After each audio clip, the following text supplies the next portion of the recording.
Chers amis de la calligraphie et de l'enluminure, bienvenue sur cette chaîne qui s'occupe d'inspiration et de création. Aujourd'hui, l'idée que j'avais, c'est de vous montrer comment l'inspiration vient pour moi à des moments où je ne l'attends pas et surtout, qu'est-ce que je mets en œuvre pour me laisser aller, puisque évidemment, on ne peut pas commander à son inspiration, elle arrive parfois, mais comment faire pour s'entraîner à être plus souvent dans un état, euh, dans cet état méditatif qui ouvrirait la porte de belles créations. Et donc j'ai choisi un moment où j'étais en visioconférence en réalité. Je devais attendre l'ouverture de la salle. J'avais 1 heure devant moi avec le décalage horaire. Bien, voilà, c'est souvent le cas. Ici en Turquie, je suis toujours en avance, même si je fais la grasse matinée. Bah, au final, le, les 2 heures vont dans mon sens. Donc voilà, j'attendais. Mais en attendant, comme j'étais fatiguée, et la fatigue est une grande aide au lâcher-prise parfois, donc évidemment, il faut prendre ça avec des pincettes, mais très souvent, quand le mental lâche, se relâche, quand on respire, quand on fait entre guillemets n'importe quoi, eh bien, il peut arriver des idées intéressantes. Et ces idées-là, quand on les analyse, ou comme moi, quand j'ai revisionné cette vidéo, je me dis qu'elles sont faites de multiples observations agglomérées, de multiples blocages même. Euh, en, en fait, on peut penser à plusieurs idées en même temps, les mélanger. Par exemple, mes problèmes d'apprentissage de la langue turque et mes observations du livre de Keps. Je vais chercher l'inspiration Tout cela dans les avec architectures. un côté dorure, parce que c'est ce que j'avais sous la main à ce moment-là. Et puis aussi les contraintes du lieu où on se trouve. Et souvent, le fait d'avoir un matériel sans limite joue en réalité contre nous, puisqu'il y a une pression de résultat, tandis qu'ici, j'ai aucune pression de résultat. Ma table mesure 50 cm par 50 cm. Ce qui tombe sous ma main, le pinceau qui est là, et celui que j'utilise, il n'y en a pas d'autre à ce moment précis. Donc voilà, en jeu, en fait, ma recette, le livre du prophète que j'ai trouvé dans la librairie turque, si vous avez suivi, que je ne peux pas lire, que je ne sais pas lire, mais que je voudrais bien apprendre à lire, qui est toujours quelque part sur mon lit, sur mon bureau, et une palette que je venais d'utiliser la veille et où il me restait beaucoup d'or à réactiver. Donc, je vous emmène avec moi dans un univers de lenteur, de lâcher prise, je suis presque dans un état d'endormissement. Donc, c'est très très lent, encore une fois. Euh, et voyez si ça vous inspire aussi. Eh bien, faites de beaux rêves avec moi, c'est mon, c'est mon meilleur souhait. Et à tout à l'heure peut-être. Chers amis de la calligraphie et de l'enluminure, bonsoir. Bienvenue sur cette chaîne qui s'occupe d'inspiration et de créativité. Et ce soir, donc il est très tard à Istanbul, il est presque minuit. J'ai eu une idée parce que j'étais en visioconférence, à vrai dire, et j'avais mon matériel d'enluminure sous la main. Et donc j'ai eu l'idée d'enluminer la couverture d'un livre. Il se trouve que c'est une version turque du Prophète, qui est mon livre préféré. Donc la couverture était tout à fait, comment dire, classique, en dichromie, en orange et noir. Et j'ai eu l'idée d'ajouter de l'or. Donc pour l'instant, j'ai pas fait de dessin. J'ai rempli quelques lettres. Et j'ai doré le soleil ainsi que les étoiles. Je sais pas comment faire briller. Voilà, si je mets comme ça, vous voyez que ça brille. Donc, je voudrais continuer un petit peu avec vous en discutant de projets dans l'univers. Je voudrais positionner mon téléphone comme ça. L'idéal, ce serait que vous puissiez voir comment je vais le caler. Bon, bref, je vais peut-être le caler avec un petit truc comme ça. Voilà. Bon, voici mon matériel. Donc j'ai du bronze, comme ça, chez Schminkel, la gomme arabique, du calligraphe. Alors la gomme arabique, c'est une sorte de résine, ça colle. J'en ai d'ailleurs une autre. J'utilise plutôt celle-ci qui est entamée. Je vais vous montrer la poudre. Voilà, donc je la mets dans ma palette. Comme j'utilise la même palette depuis plusieurs fois, vous voyez, je l'ai fait, toutes les couleurs, j'ai fait une peinture hier. Donc voilà, la poudre, je vais essayer de ne pas en mettre partout. Elle est très très légère. Je sais pas si vous voyez, si je souffle un peu, si ça fait de l'or qui vole. Donc la répartition, c'est moitié-moitié. Allez, soyons généreux. Je dis moitié-moitié de gomme arabique et de poudre d'or. Donc voilà, j'ai pris l'autre. Il y a une sécurité pour l'ouvrir. Voilà, j'y suis. Et donc je fais le mélange directement. Voilà.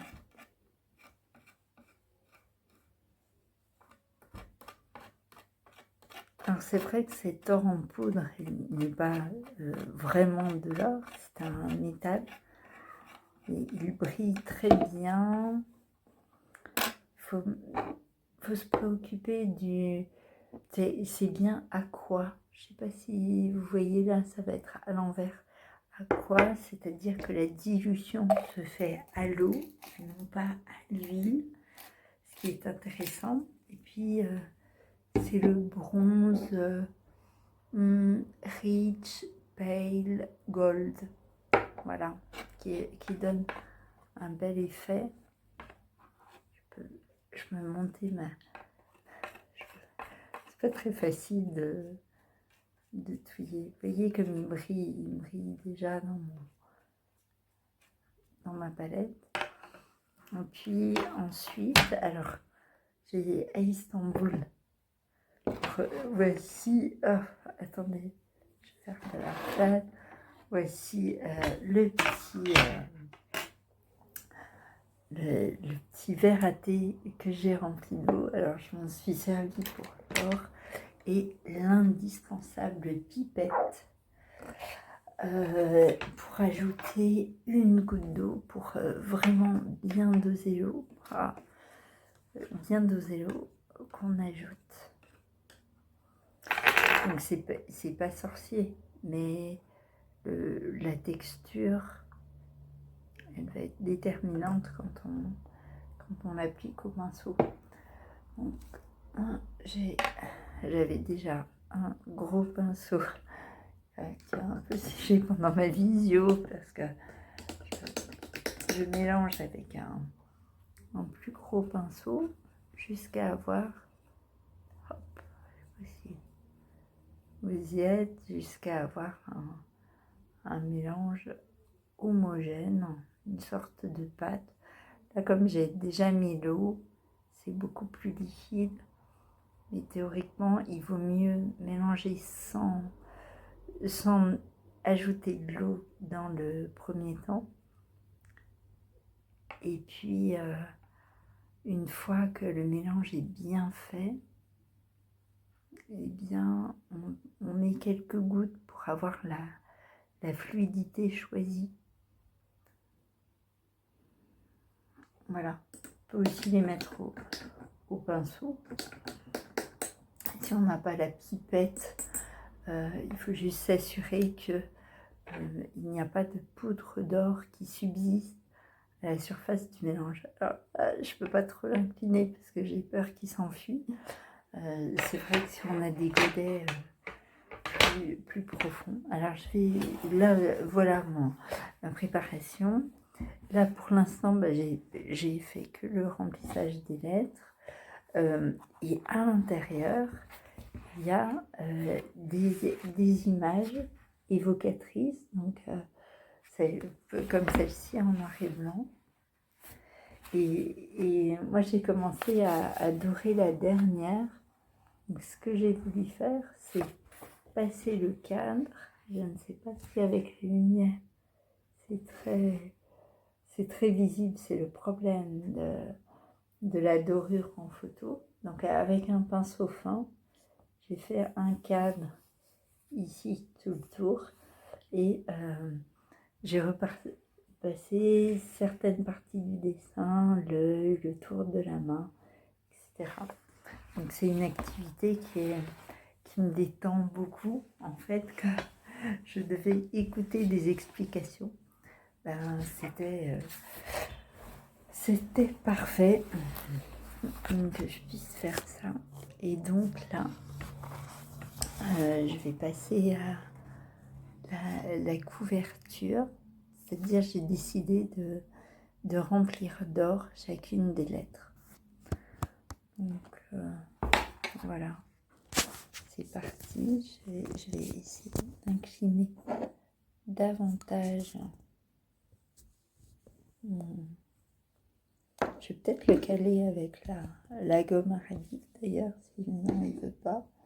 Avec le verre à thé. Là, on risque de se renverser, mais non, ça a l'air bien. Voilà, ça y est, j'y suis. Donc voilà, l'idée, c'est juste de se détendre d'une façon très simple, parce que préparer un mélange, ça prend pas beaucoup de temps. Après, le mieux, le plus long, c'est de trouver la bonne texture. Et puis, à vrai dire, j'ai réactivé le mélange que j'avais fait hier. Alors, réactiver, ça veut dire remettre une goutte d'eau pour retrouver la fluidité. Parce que bien sûr, le mélange avec la gomme arabique, il sèche. Mais ça, c'est pas grave. Comme la dilution est à l'eau, et bien en rajoutant une goutte d'eau, on peut réutiliser ce qu'il y a sur la palette. Donc, vous l'avez vu, ma palette de gouache, elle date de 15 jours. Après, quand j'ai plus aucune place libre pour des couleurs nouvelles, eh bien, je la lave, mais ça me permet de vraiment ne pas gâcher la peinture, puisque je réutilise en réactivant d'une fois à l'autre. Alors, c'est vrai, quand on réactive, on perd en moelleux. Elle devient un peu plus dure. Normalement, pour les pigments historiques, on peut réactiver, donc préparer des couleurs à l'avance dans des petits pots. La gouache, on le dit moins souvent, mais moi je réactive, surtout pour les exercices. Maintenant, si je fais un travail exceptionnel ou qui est à offrir ou donner, eh bien, je prends une nouvelle couleur. Mais sinon, pour le quotidien, c'est très bien d'avoir toujours mes couleurs qui me regardent et qui m'attendent en quelque sorte.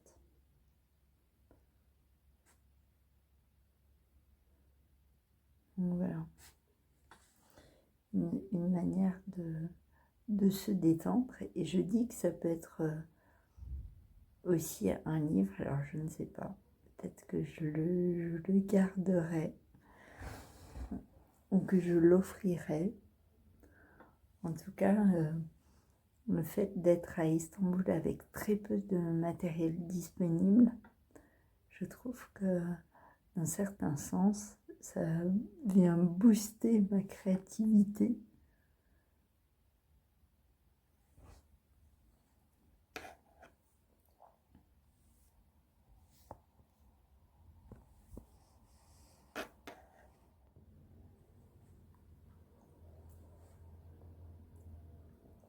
Voilà, j'ai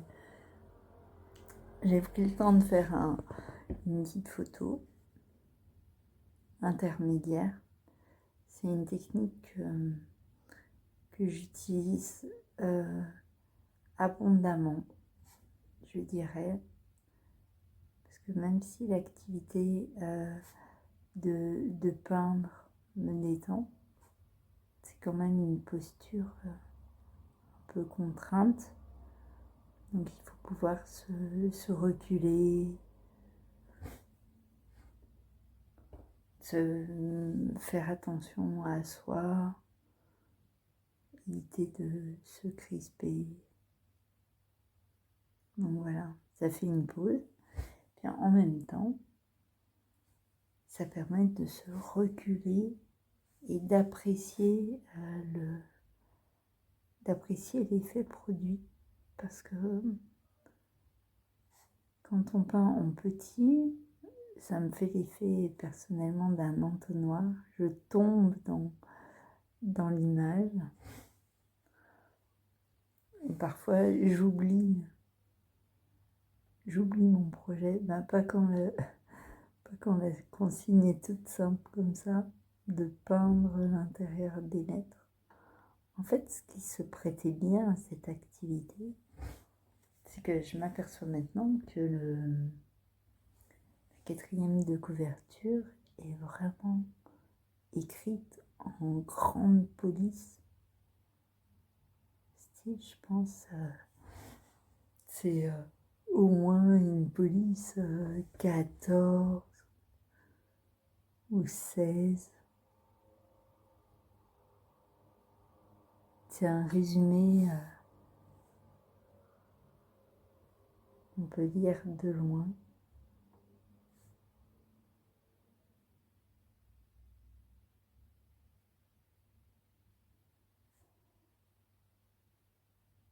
Au début, j'avais commencé en tenant mon livre à l'horizontale, puis finalement, même en discutant en même temps maintenant, eh bien, j'ai eu envie de reprendre l'ordre des lettres.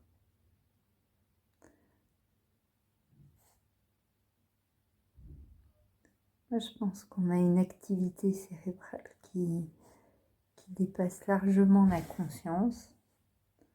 Si ça se trouve, mon cerveau sait déjà parler turc.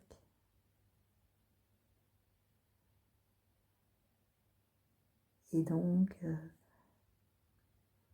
il me trouve satisfaisant de pouvoir lire les mots, alors que consciemment, vous voyez par exemple là, Gibi, ça ne me dit rien du tout comme mot. Enfin, je connais assez peu de mots. Je peux reconnaître les noms, parfois je ne les reconnais pas. Ou je peux reconnaître aussi les mots qui sont empruntés du français, qui sont écrits sous forme un peu phonétique, ce que je trouve drôle. À voir en fait. C'est là où on s'aperçoit que on a des habitudes. Donc là, je reprends un peu d'eau. Parce que mine de rien, ça sèche. Alors je ne la prends pas à la pipette. J'en mets encore moins. J'en mets au pinceau. Et puis, ce que je vais chercher, je voudrais vous montrer. Voilà, peut-être sur un coin. Je vais pousser mon livre ici un peu débordé. Ce que je fais, c'est je trempe juste mon pinceau. Puis je vais aller chercher une texture. J'ai un peu de bord, hein, une texture qui va bien. Je sens que c'est souple, pas trop fluide. En fait, là, c'est pas grave sur la couverture cartonnée. Elle réagit bien. Elle fuse pas.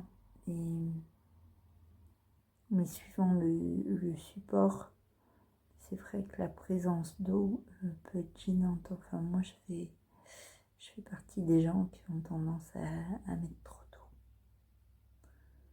Donc, là, comme le pinceau est petit, il ne contient pas vraiment de gouttes d'eau. Mais voilà. Il y a aussi un geste d'essourage. Attendez, je reviens par là. Le geste d'essourage du pinceau. Voilà, où on tourne. Je ne sais pas si vous voyez, je tourne mon pinceau pour qu'il ait une pointe. Puis j'en profite pour voir, parce que s'il y a trop d'eau, ça ne fait pas une pointe. Je vais essayer de venir par-dessus. Voilà, voilà la téléphone. Oh, pardon, désolée. Le téléphone, il fait pas la bonne. Je voudrais l'obliger à faire la mise. Voilà. Tu vois que c'est le pinceau qui m'intéresse. Bon, c'est pas très grave. La dernière fois, j'avais un peu réussi. Peut-être en appuyant 2 fois, non, tant pis pour la pointe, il faut faire marcher votre imagination. C'est-à-dire que, voilà, trop d'eau, ça épaissit et on ne voit pas la pointe. C'est pour ça qu'on tourne en appuyant un peu. Ici, c'est bien réussi. Alors là, je crois que ça ne se voit pas du tout. Hein.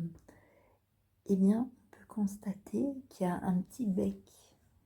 C'est avec ce petit bec qu'on peut faire des choses très très fines. Donc du coup, ça dépend de la texture de la peinture. Enfin, la texture ou la dilution, parce qu'il faut quand même qu'il y ait un peu d'eau, sinon on ne peut pas l'appliquer. C'est ce qui m'est arrivé. Après, ça dépend de la manière dont on a fait tourner son pinceau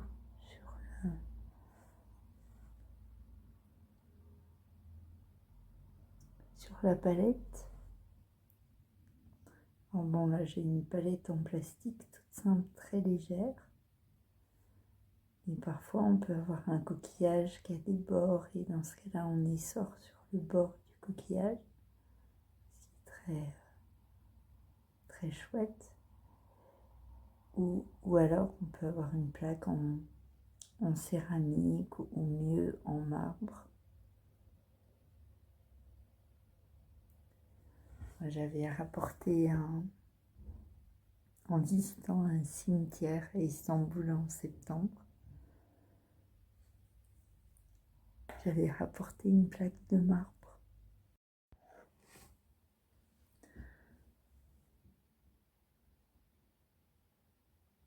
Donc le fait d'être à Istanbul avec très peu de matériel disponible, ça vient booster ma créativité parce que je suis obligée d'inventer des solutions.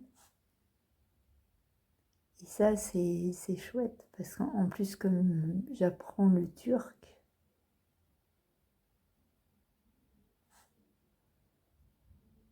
ça me donne une autre vision des mots.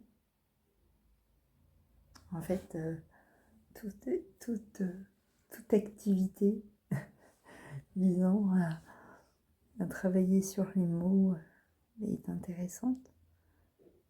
Alors là, ce que j'avais posé plat au début en essayant de faire très fin. Et puis en refaisant le mélange pour me filmer, bien, je vois que je peux mettre un peu d'épaisseur.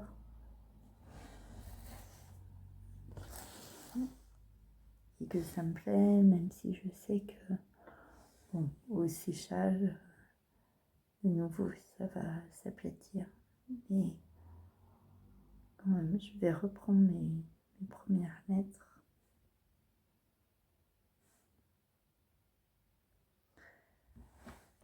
Alors, à l'époque historique, on avait cette technique de remplir l'intérieur des lettres fermées. C'est vrai que je vais remplir beaucoup de B, de E, de D, de G. Je vais voir au passage quelle est la lettre peut-être la plus fréquente. Ben, pour l'instant, je crois que c'est le I. Hein. J'ai rencontré beaucoup de I dans la langue turque, des I avec des points, sans points.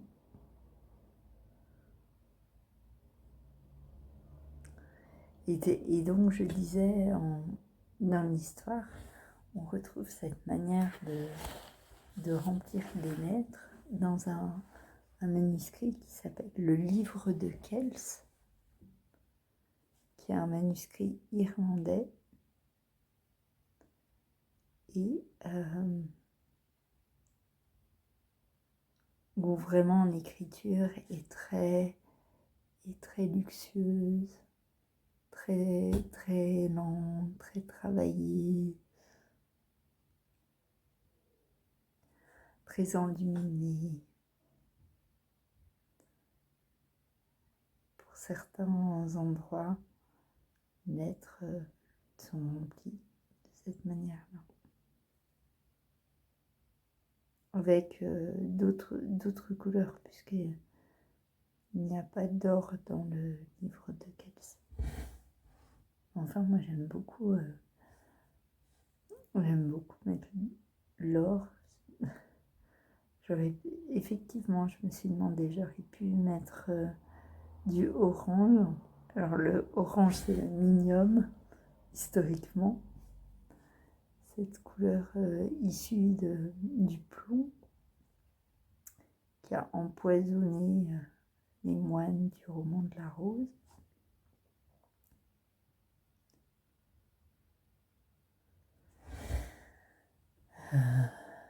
Mais l'or, ça va très bien. Et puis, comme j'ai ici une lampe, un plafonnier qui éclaire beaucoup,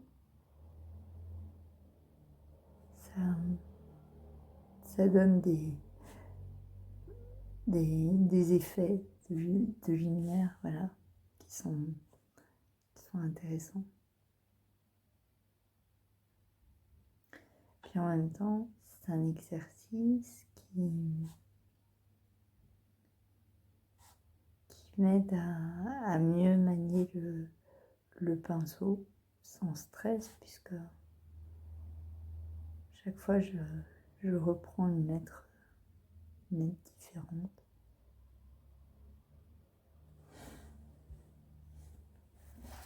Je vous montre. Pour l'instant, j'en suis là. Comment attraper la brillance? Je suis au bord de ma table. Je vous montrerai tout à l'heure, ou alors je ferai une petite photo.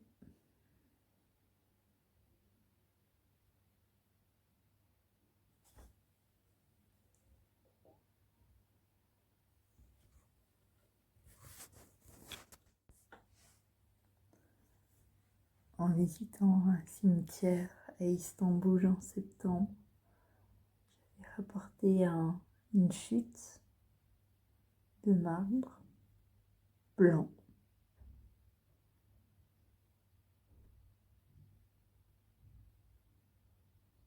Du coup, ensuite, je faisais mes couleurs dessus.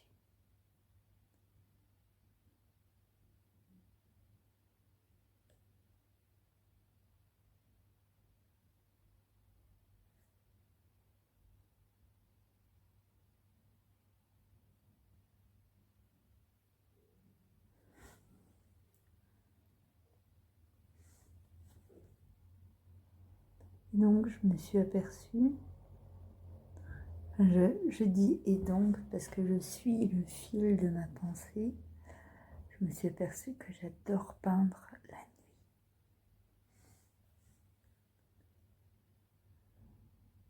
nuit. Et je pourrais peindre toute une nuit. Bon, après il faut dormir dans la journée parce que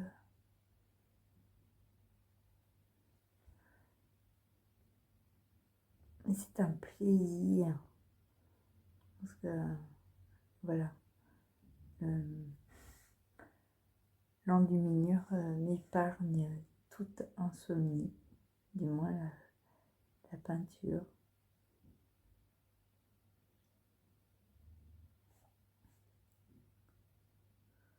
Parce que je dors la journée, et bien, je récupère bien.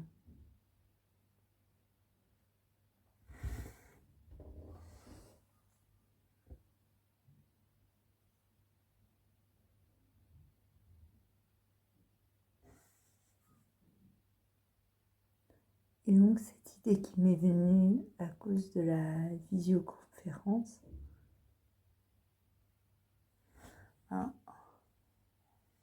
elle me semble tout à fait intéressante pour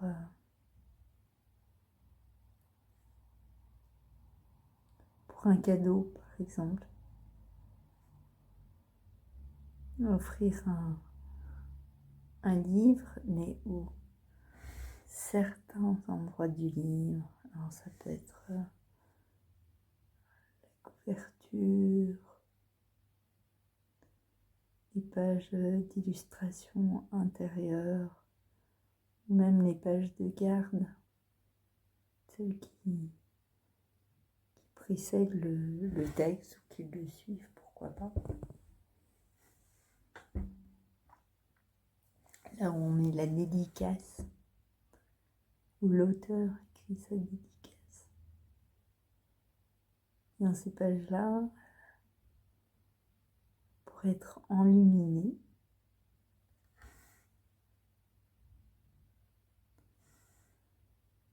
ce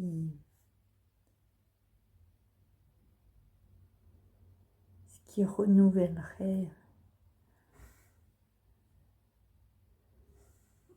un petit peu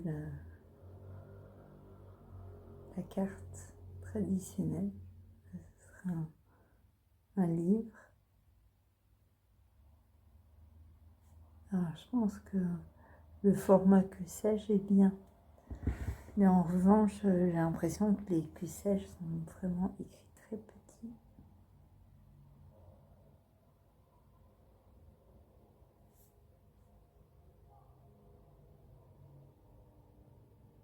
Et du coup, c'est un challenge de remplir les lettres fermées.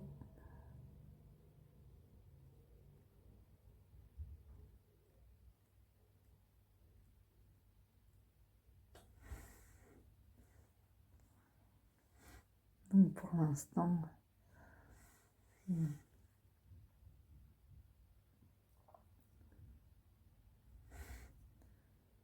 pas de lettre qui se propose comme la plus fréquente. Je colore des G, des D, des A, des O.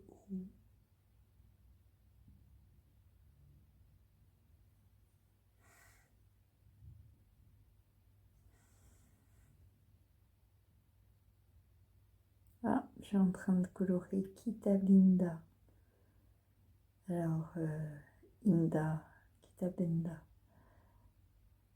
Inda, je ne sais pas ce que c'est, mais Kitab, c'est le livre.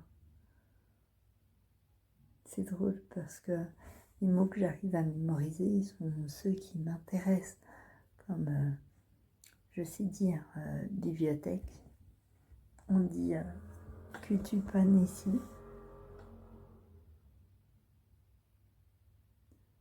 Et c'est un mot qui m'est à peu près inutile pour faire mes courses le matin. En revanche, j'arrive pas du tout à compter. Et peut-être qu'en mémorisant bien les billets que j'ai, donc Hirmi c'est 20, comme c'est écrit dessus,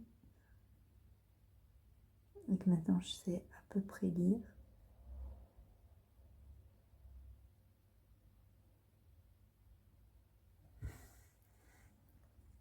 Donc ça viendra.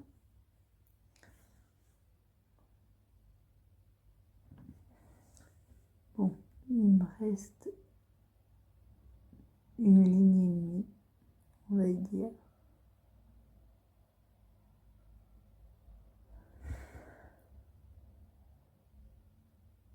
Moi, de faire ça, c'est comme si j'ai dormi un peu déjà.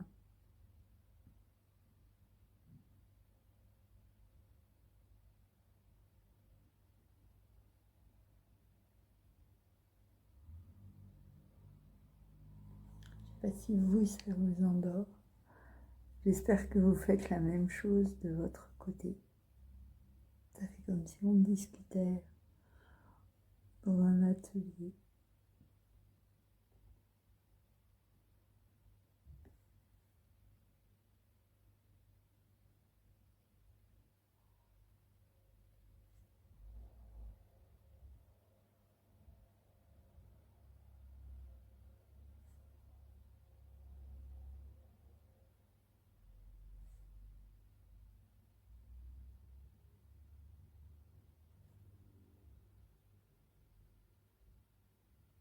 Là, je vais à toute vitesse.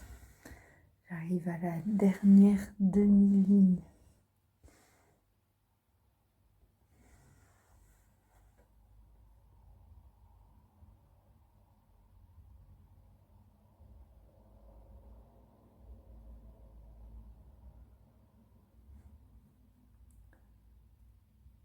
Quand on va aller vite, c'est là que...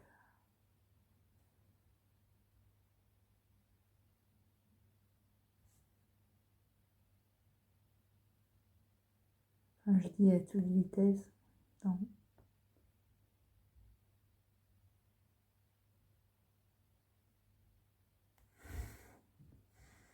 Oh, et là, c'est trop beau. Les dernières lettres sont un O et un R. Hasard ou coïncidence. En tout cas, moi j'aime bien que j'ai mis de l'or sur cette quatrième de couverture. Oh, pardon, je vous avais perdu. J'ai mis de l'or sur la quatrième et les dernières lettres c'était or. Voilà alors. Bon, j'espère que cette activité vous a plu. Peut-être qu'elle vous a endormi. En tout cas, c'est pour montrer l'ambiance et la lenteur de l'enluminure et pourquoi ça fait du bien. En tout cas, moi, ça me fait respirer dans le tourbillon d'activité de la journée.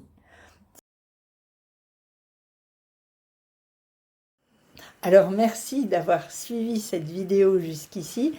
Je suis très curieuse de savoir si elle vous a endormi, si elle vous a encouragé, vous aussi, à crayonner quand vous avez du temps libre, quand vous attendez, ou même quand quelqu'un est au téléphone, c'est une activité qui vraiment n'engage rien d'intentionnel. C'est quelque chose où on se laisse couler. Et je crois que c'est un des aspects pour lesquels la calligraphie et l'enluminure sont magiques. Donc vive l'enluminure, vive la calligraphie. Et à très bientôt sur cette chaîne. Si ça vous plaît, likez, partagez.